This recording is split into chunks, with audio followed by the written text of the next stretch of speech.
Welcome to the next of our Lenten series, Rise Up. The name comes from Isaiah 52:2, which says, "Shake yourself from the dust and rise up." During the season of Lent, we've been privileged to hear from interesting individuals in our community. And we've been asking them to come and speak to us about something they learned in 2020 that they want to carry forward into the new year. Last week we had Emily Lay, and this week we are fortunate and blessed to have Dr. Buffi Bailey. She's a significant part of our medical community and especially our nursing community. She is the founder and owner of Be Virtual Health and Wellness, and this is a local practice that serves our community, that devotes its attention to the wellness of patients through holistic approaches to care. Dr. Bailey has also devoted herself to healthcare services in our community as a provider and a hospital administrator.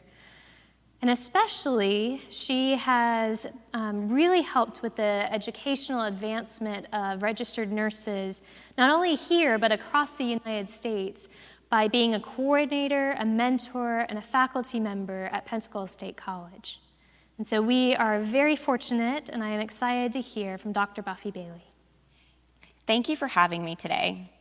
I pray that today I will highlight the things that have changed or impacted my life, both personally and professionally, during 2020, and how it's changed me for the future.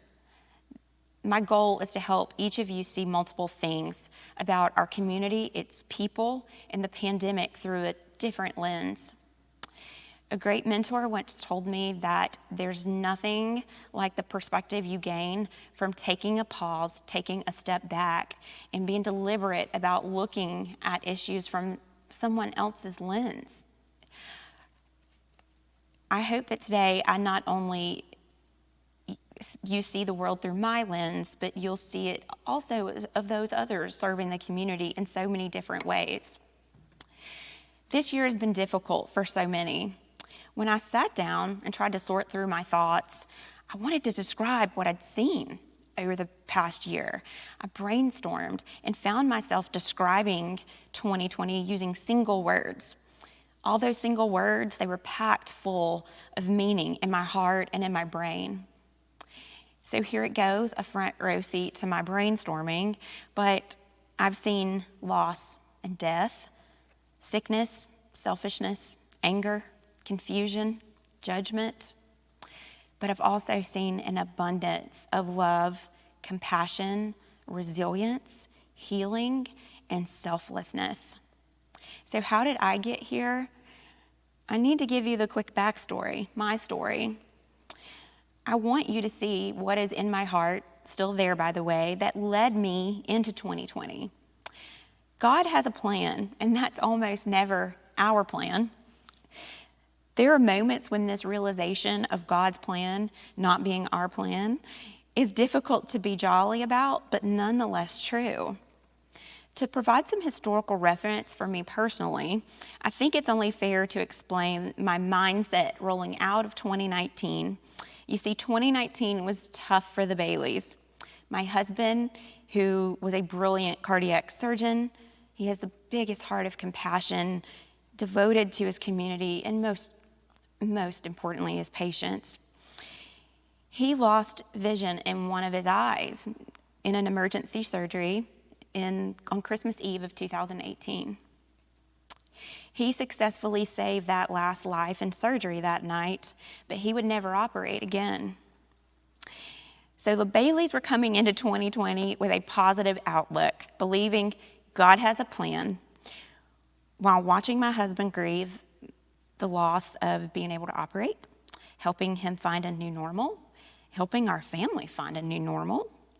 But what my husband didn't know was that his grief inspired me. He's reinvented the way that he could help others by shaking off the dust of grief and sadness and using his talents and gifts to help people in a new way. It was inspiring. You see, for years, as I've worked other jobs in our community that I've loved and I'm so thankful for, I've been making business plans, doodles, and notes. My big dream. One day I'd start my own business. I'd provide care, the very, very best care that I could for patients. So recent events in my life lit a fire in me to pursue this dream. I knew that I needed to act now because we are never promised tomorrow.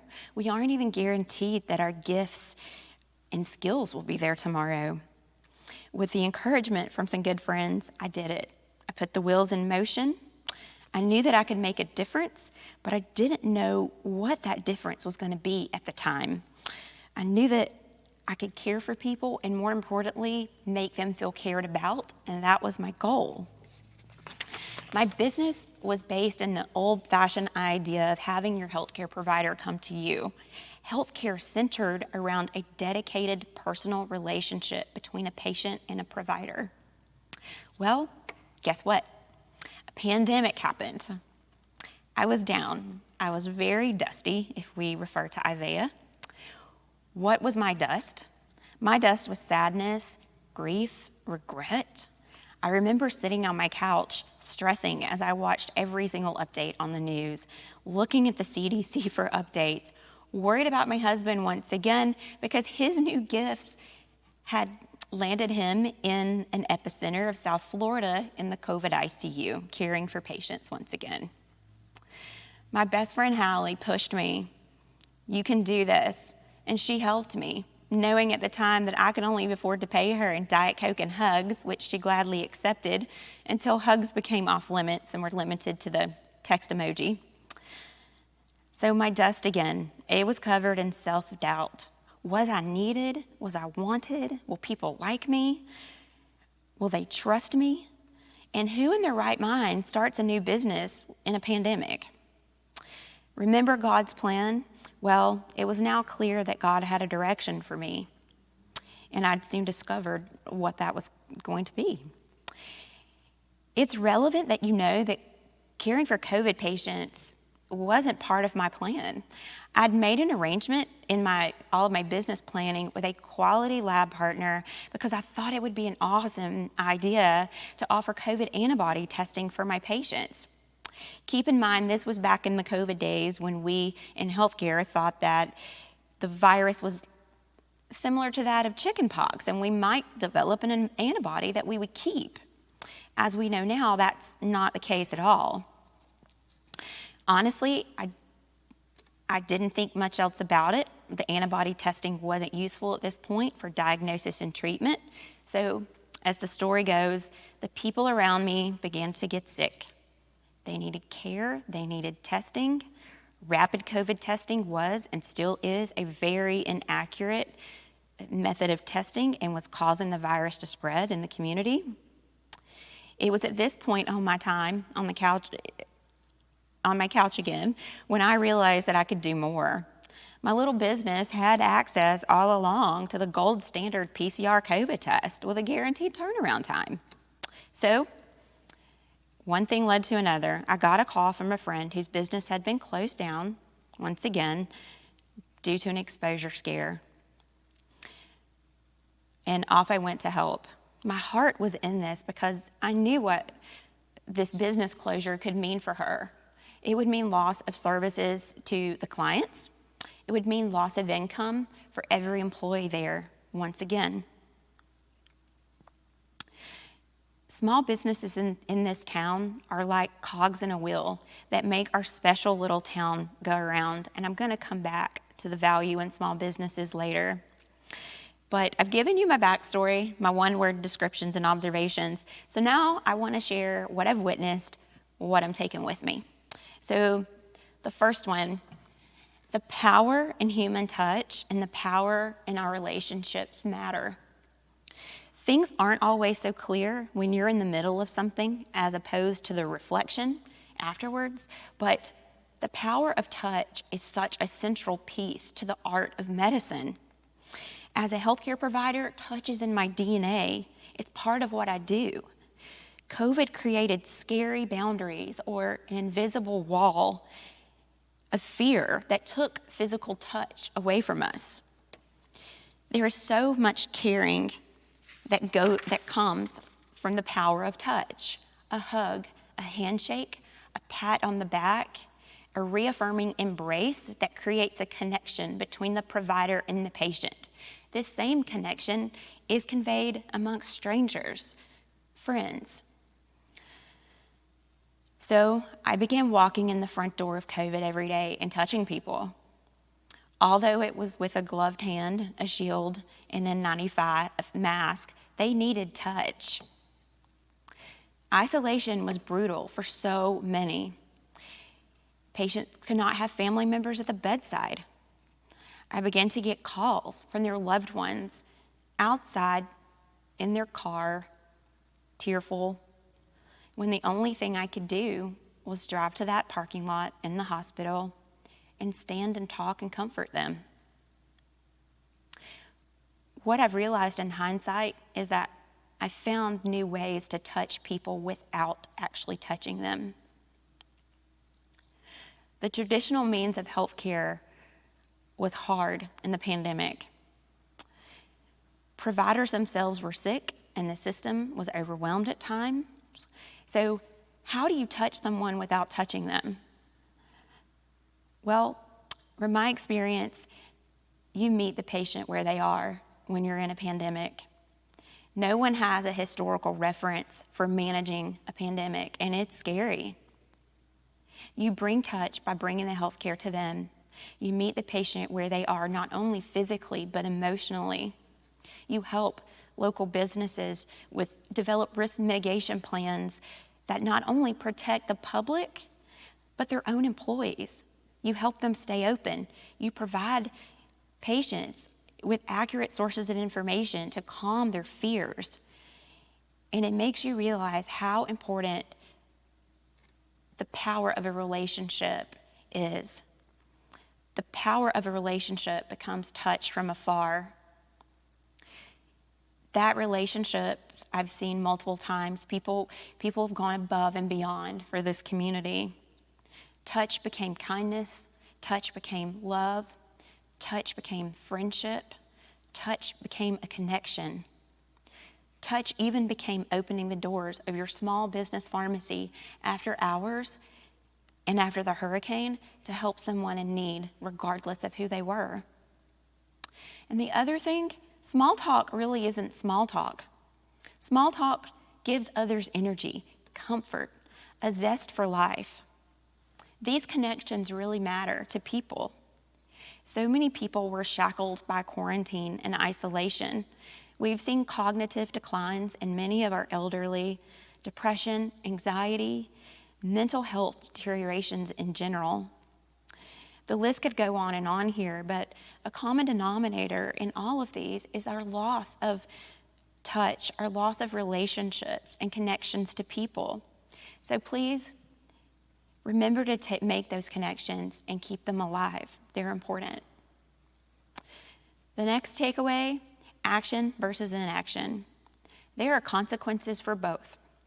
Honestly, in the past, when I thought about consequences, both positive and negative, I would relate that to a person's action resulted in consequences. It is now very evident to me that inaction results in consequences equally to action.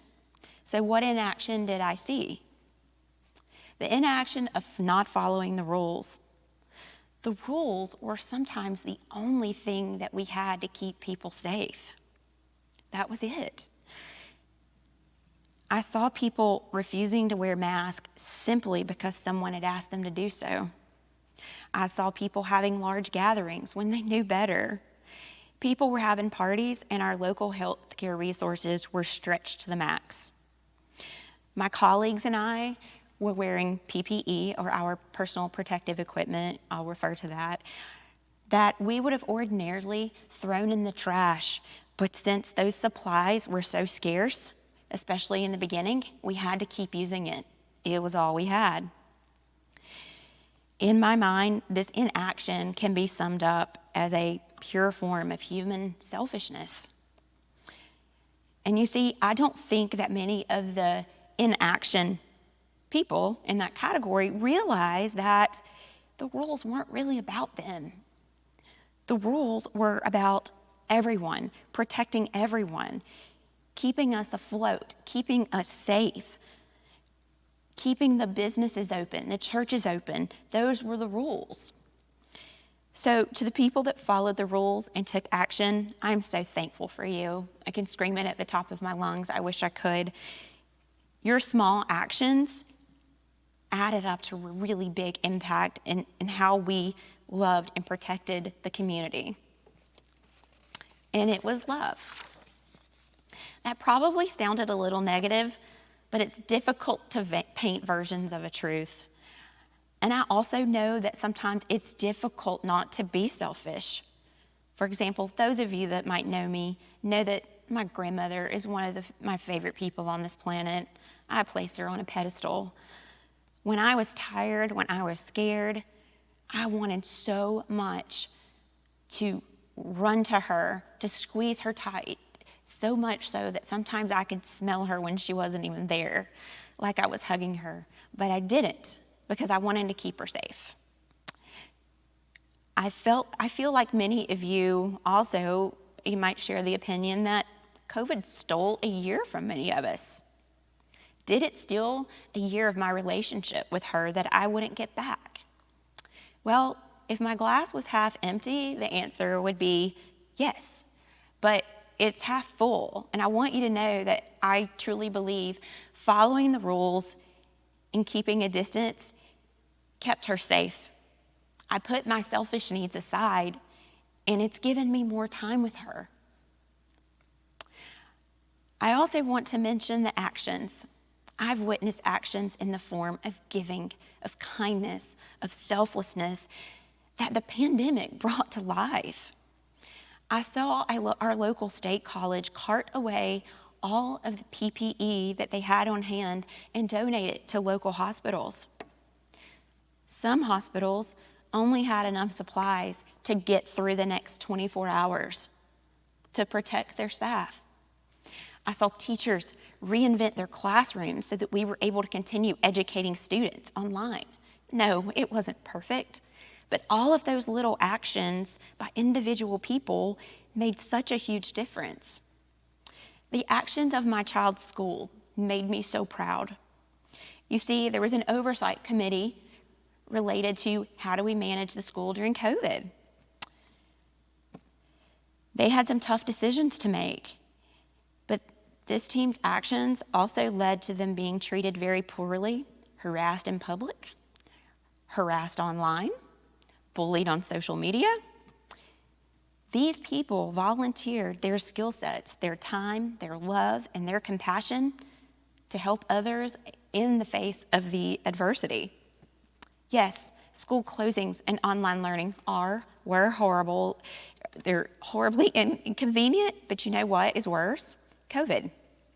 Their actions, brave actions, prevented the spread of COVID, prevented asymptomatic, sometimes carriers, from taking the virus home to loved ones that it would kill or cause them to be admitted into the hospital for care, with no family member allowed to go in and sit with them. Their actions prevented the spread. And I know people don't like the survival rate's hard to talk about. Yes, there are people that survive, but permanent disabilities, these patients may recover, but many of them have long-term consequences. They're not functioning as they did before.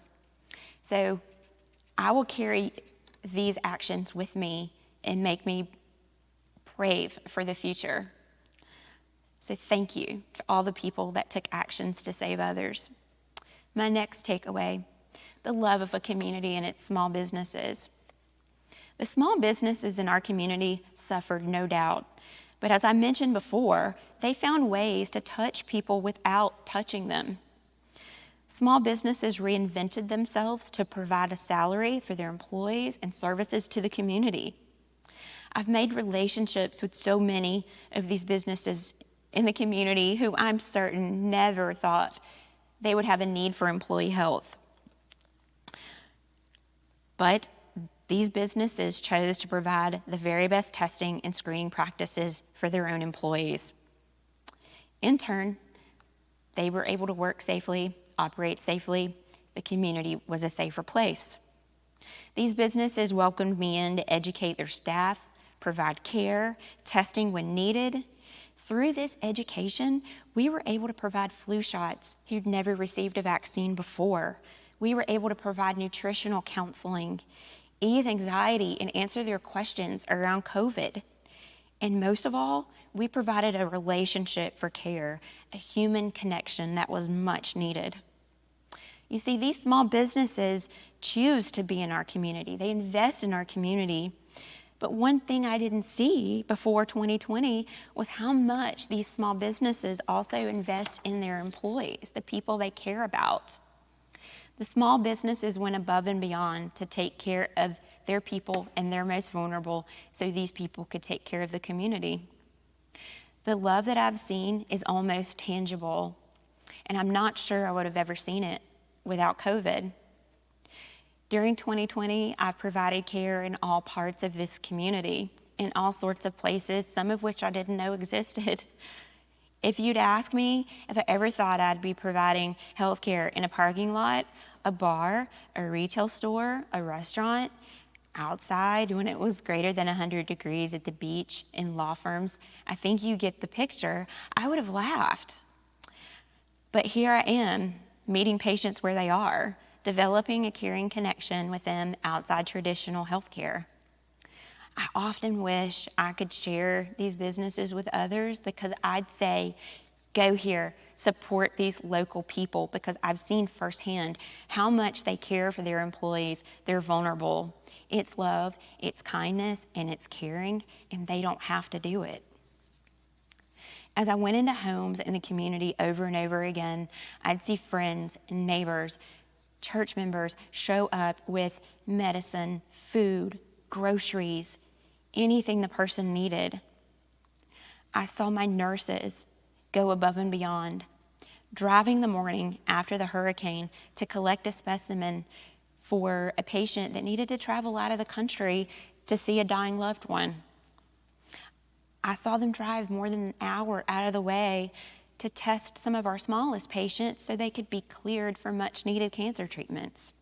They did this out of love for their community. So back to God's plan again.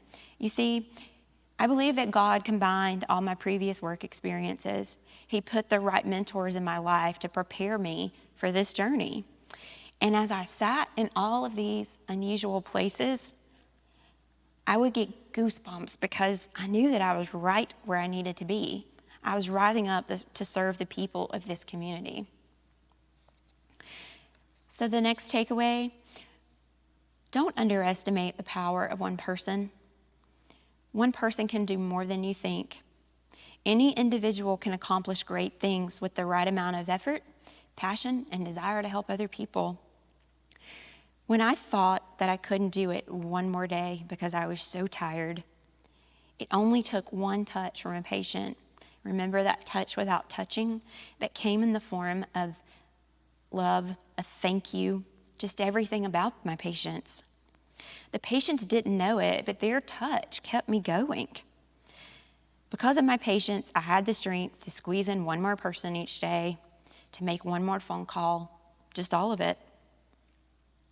Their relationship, their connection kept us all going, and it's powerful. One patient after another turned into so many as my team tested and treated these COVID patients in an ever-changing landscape of how do we treat and handle COVID. So our goal was to help patients recover, and that's what we did. Sometimes when we arrived to help, all we could do was I could call 911, hold their hand, and try to keep their airway open until help arrived. You can't unfeel or unsee those experiences and connections with people. And I'm so thankful that God has allowed me to help in ways that I could. And in return, I'm doing my very best to help as many people as possible. As one person, I can do that. So don't be afraid. Don't be afraid to release your sorrows, the heaviness that we feel. Shake yourself from the dust, whatever that dust is. And in all the negativity surrounding the last year, please remember that there's a silver lining in suffering and grief. There's always something to be learned from those experiences. And thank you for having me, and I'm glad to answer any questions that you might have. Thank you. Thank you so much. Thank you so much for especially sharing your story. It's an inspiring process, and that we get to see a glimpse into what your world has been like, not only last year, but also in 2019 and going into 2020. And so I would say my first question is, you talked about that experience with your husband, and then how that became an inspiration for you as you began your own business, and then COVID hit. And you talked a little bit about the ways in which you felt covered in dust, and the dust of self-doubt especially. And I'm sure you witnessed that in your nurses as well, and those that you teach.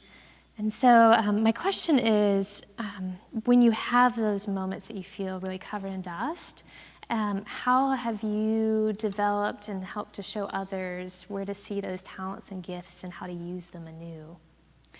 So I think, and it's also like, I feel like it's kind of taboo to say that we can learn from grief, but we can. Yeah. It's just the healing process of it. I think you have to use it to make something better. Like, you don't want an experience, especially a bad experience, to go wasted. I think it's learning from that, growing, and then meeting the need. And, it's not easy. There are days when you're down, am I making a difference? Are we doing enough? But I think with most people, you are. You are doing enough. Just take advantage of those opportunities is my advice, and work from them. So true. Giving yourself grace in that moment, and then sometimes it takes another individual to show that to you as well. It does. Sometimes we all need a push, and I had several pushes along the way, and I'm very thankful for those people. Yeah. Throughout the past year, we've asked a lot of certain members of our community, such as teachers having to learn how to teach in a completely different way and connect with students.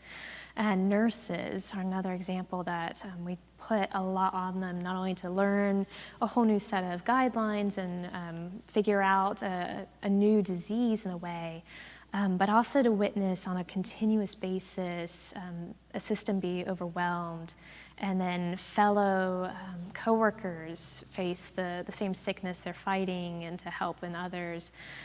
And then just the constant experience of watching people get sick with this and die.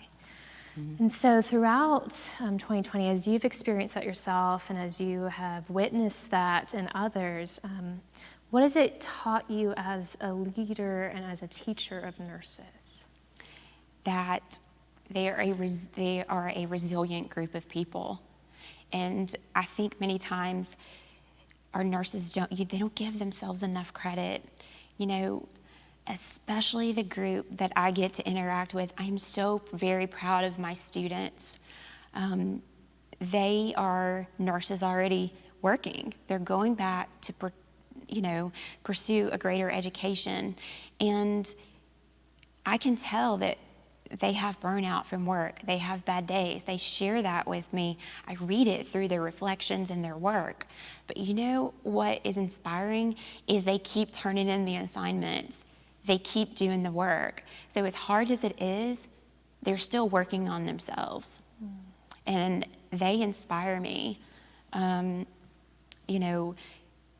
The college has inspired me when you talk about online education. I mean, all of our teachers have, but there was a group of us that came together to put some how-to videos for instructors that had never had experiences with teaching online.